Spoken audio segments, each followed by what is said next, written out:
Icesave-reikningar Landsbankans eru ekki hluti af skuldauppgjöri Björgólfs Thors, þrátt fyrir að hann hafi fengið milljarða í arð sem hluthafi bankans.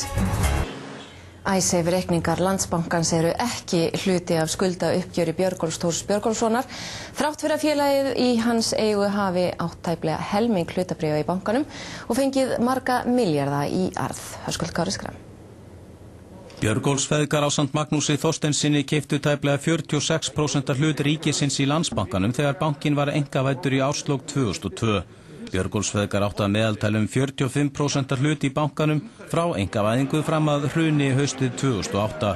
Á þessu tímabili fengu þeir 4,5 milljarð króna í arðgreiðslur fyrir sinn eignarhlut. Í gær tilkynnti Björgólfur Thor Björgólfsson að hann hafi komist að samkomulagi við sína lánadrottna heildar uppgjör allra skulda án afskrifta eins og segir í tilkynningunni. Inn í þessu uppgjöri þó ekki Icesave-reikningur Landsbankans sem að óbreyttu mun kosta þjóðarbúið mörg hundruð milljarða króna. Talsmaður Björgólfs segir hann ber ekki ábyrgð á Icesave. Icesave-reikningurinn ekki skuld Björgólfs Thors. Hann var fjárfestir í Landsbankanum, hann kom aldrei að stjórnum bankans, mátti ekki skipta sig að rekstur hans enda var hann ekki þar í stjórn.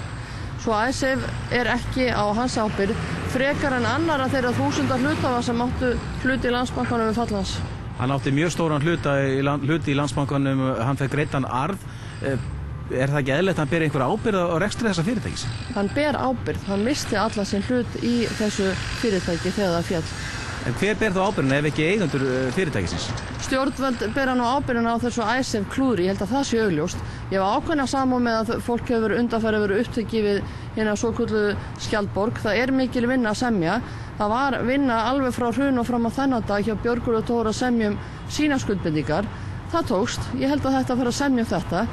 Almenningur þarf því að greiða Icesave-reikningin þar á meðal einstaklingar sem aldrei áttu hlut í bankanum, fengu aldrei greiddan arð og voru jafnvel ekki í viðskiptum við þennan banka. Þessir einstaklingar þurfa nú að ábyrgjast skuld þessa einkafyrirtækis.